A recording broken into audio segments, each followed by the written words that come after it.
This is talk show host Charles Goyette from KFNX with another special feature from my Phoenix radio show for antiwar.com. Yes, good morning. Welcome to the Charles Goyette Show. I thank you very much for joining us during this special program. Congressman Ron Paul, who is seeking the Republican nomination for the presidency, will be in town this weekend. He's speaking Saturday. By the way, giving the luncheon address at the same group that I gave their annual luncheon address to last year, which pleases me immensely, as you can tell by the sound of my voice. In addition to that, he'll be arriving at Phoenix Sky Harbor Airport Terminal 4 on Saturday. I've got the times. People will be there to greet him. Fox News Network will be there to interview him at the time. So with all of those details, but I've got to tell you about those things later, because on the line with us now from Washington is Congressman Ron Paul. Good morning, sir. Good morning, Charles. Nice to be with you again. It's so nice to have you on the radio program, but I tell you, as much as I'd like to have you on this show more often, it's even nicer to see you a lot on national television. Yeah, we're doing better, and I think we're getting some attention that our philosophy deserves. Well, you have been toiling away all of these years, being a champion of the Constitution and talking about the philosophy of freedom and so on since the 80s. In Washington, are you like a little bit overwhelmed by the sudden rush of attention? I'm surprised, but very pleased that there's a lot of interest. And you know what really pleases me the most is that we have a lot of young people joining us. We used to kid among ourselves and would say, what's going to happen when the older generation who remembered a different time, they die off and nobody's going to remember it. But these young people are really responding well. I don't know whether you've noticed that or not, but I just think this is fantastic. I don't know what to ascribe that to other than the fact that maybe they're starting to realize what we're dumping on their lap, and they better become alert to what's happening. Yeah. Tell me the prospects. How do you guys, when you go back to the office at night, the campaign headquarters with your advisors and so on, how do you plot this thing out? I mean, how do you plan to get the nomination and to be elected president? Well, I always say just continue to do what we've been doing, although you pointed out I was doing this for a good many years and not much happened. And I think something's happening in the country where all of a sudden they're interested in the message and it's caught hold. So we continue to do the same thing, and the coalitions are nothing that you plan for. I think they're automatic. I think freedom is appealing to everybody, whether they're conservative Republicans, constitutionalists, or good civil libertarians, or people who just have good instincts about foreign policy.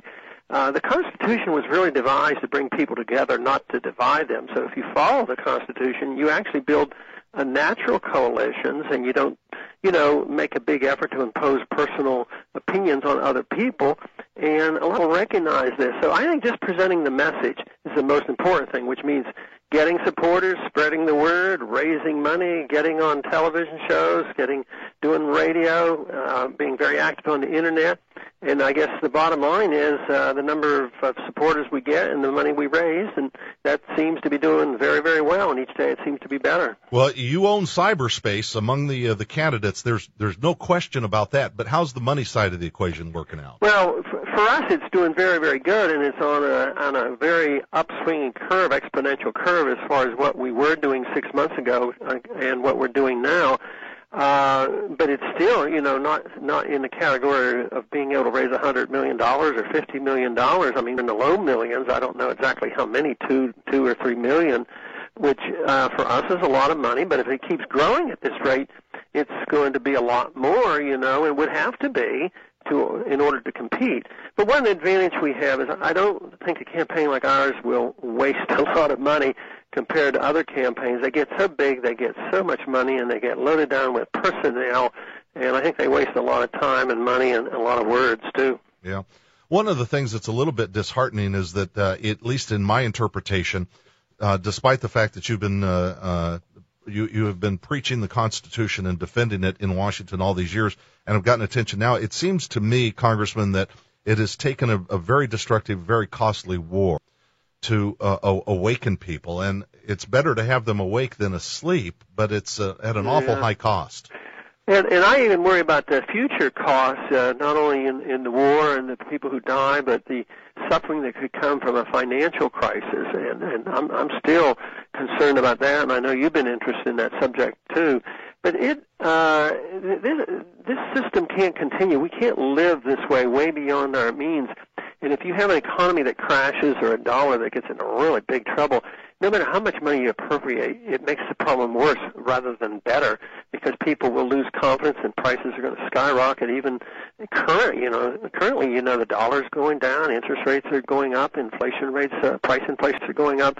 And, what happens if you have a cost of living increase of 10% or 12% a year? You just appropriate more money for Social Security, and yet young people, there aren't enough young people to pay the bills.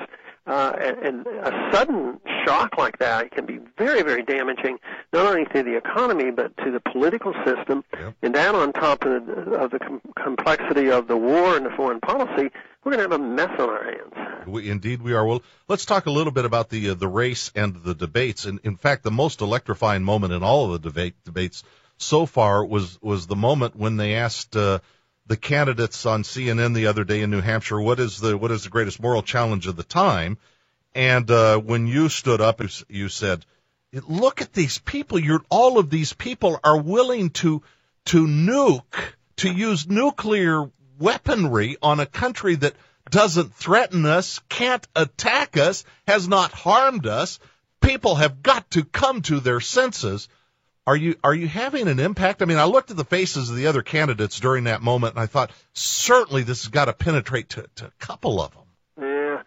I don't know what the reaction would be. Hopefully it'll be beneficial, but I felt strongly about that, and evidently a lot of other Americans feel the same way. Because I also mentioned it just isn't in our traditions to start war. We've gotten into wars carelessly and needlessly, but most of the time I think it was on a much higher moral plane. We would go to rescue a country, or at least we would pretend to be doing some good works.